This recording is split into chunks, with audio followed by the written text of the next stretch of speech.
For my language and literature internal assessment, I have chosen as text in the literary work. I have chosen Madame Bovary by Gustave Flaubert. I have used the translation by Dora Knowlton, and for the non-literary text, I have chosen Connie Francis' discography, her various works in movies, and her role in pop culture. My global issue in this internal assessment is basically the underlying role of women, this cultural dichotomy that we have. And I want to start by the introducing both texts and both works that I have.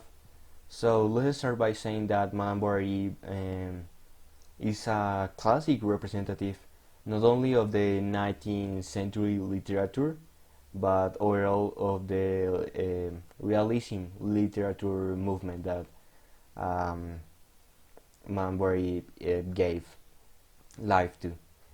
And we got Connie Francis on the other hand. To give some context, Connie Francis is an American singer. She's a former actress of the late 50s and the early 60s. Connie Francis has had a very important participation in the pop culture of American pop culture. She even got herself and her discography in the songs of the century. So, by my global issue, what I'm trying to say is this dichotomy, this polarization that we got between the roles that both Connie Francis and Madame Bovary gives and how it's portrayed by themselves. So we can see in Madame Bovary that the portrayal of a woman or the portrayal of herself um, is just regarded as serviceable and basically a supplementary role for a man.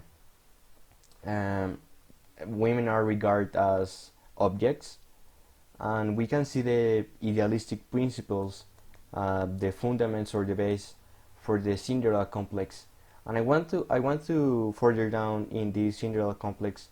I will do this by this quote that I got in the chapter 8, part 1, and I quote: "She came to the window to see me off, and stayed leaning on the sill between two pots of geranium, clad in her dressing gown hanging loosely about her." It's very obvious how you can see that um, Madame Bovary is using the Cinderella complex, and the Cinderella complex itself can be defined as this psychological complex that uh, is defined as this this movement where women are as regarded as this princess that needs a big strong prince or knight to save her.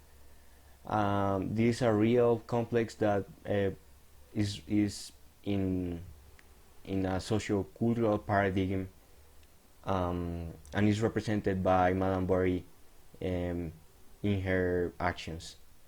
Further on, we got the image and basically the portrait that women are generally regarded or were in this sociocultural context of the 19th century.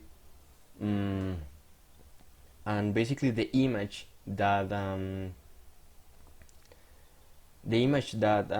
Bovary gives uh, by her actions and what we can see in the books. I got a quote for this in chapter 8, part 1. "The music of the ball was still murmuring in her ears, and she tried to keep herself awake in order to prolong the illusion that this luxurious life that she will have soon to give up." Not only we can see that Madame Bovary is stating that um, women are regarded as a supplementary role. We can see this overall in the relationship that she has with her lovers and her husband. But also, we can see that Madame Bovary uh, idealizes herself and we can further down on this concept where Madame Bovary creates her own reality, this fantasy or this idealization, as a coping mechanism against the real environment, threats, or trouble that she had in her life. We also can see that Emma, she is romanticizing the underlying role of female. And in chapter 9, part 1, we got this quote: pick up a book and then, dreaming between the lines, she longed to travel or go back to her convent. She wished at the same time to die and to live in Paris. And the next quote says, she thought herself in love, but since the happiness failed to come, Emma tried to find out what meant in life by the world's bliss, passion, ecstasy that had seemed to her so beautiful in her books. So this own reality that Emma creates comes from the idealization and the concept that books and literature of the 19th century gives to Madame Bovary. And finally, we get the most important concept that Madame Bovary is explaining, and is the subjacent idealization of these stereotypical gender roles and the role of women itself. We got this by this quote: she let herself glide, the poor virgins ascending to heaven, and the voice of the eternal discoursing down the valleys. So we basically can see this fantasy, self-centered uh, this self-centered life that Madame Bovary has created herself as a coping mechanism, as well as the underlying role of women are, or what they should be, that Madame Bovary gives us in the book. And this brings us to our second point, that is Connie Francis.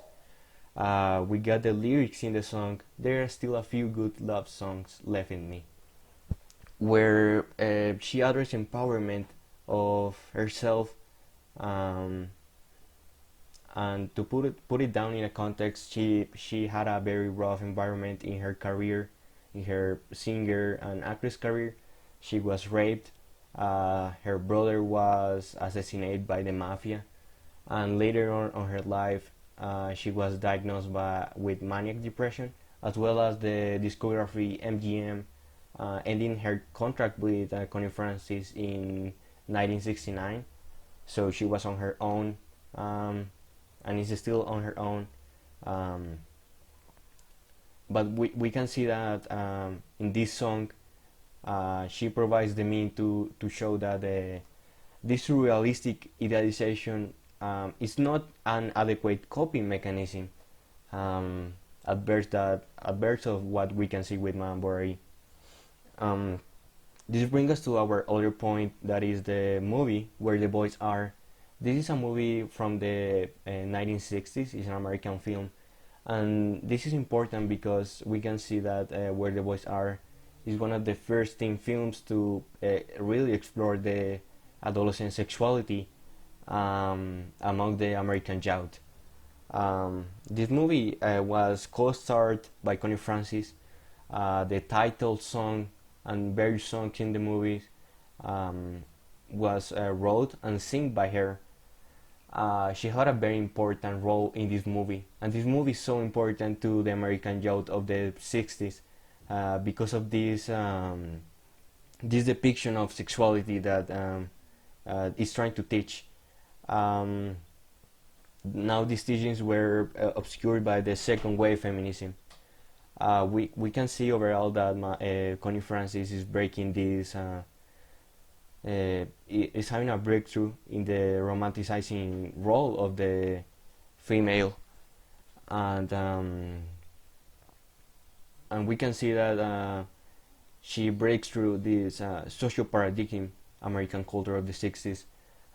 This basically this concept that we had about the female role, and she breaks through in the concept of both sexuality and empowerment. Even when she was in conflict by by her numerous attempts of failing or things that she had in her own life.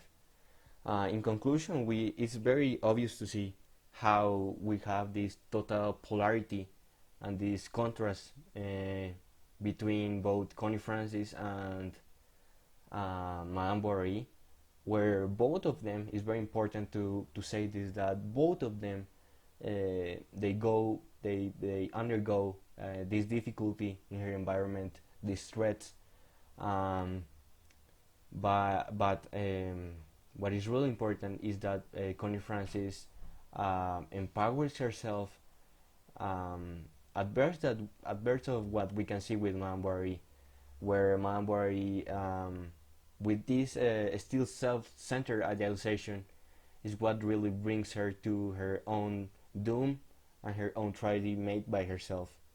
Um, so what I'm trying to say is that we can see this total polarization of the female underlying role, this dichotomy that we see, and how Connie Francis alludes and breaks the role against of Madame Bovary, which is only um, which is only making it stronger. Thank you very much.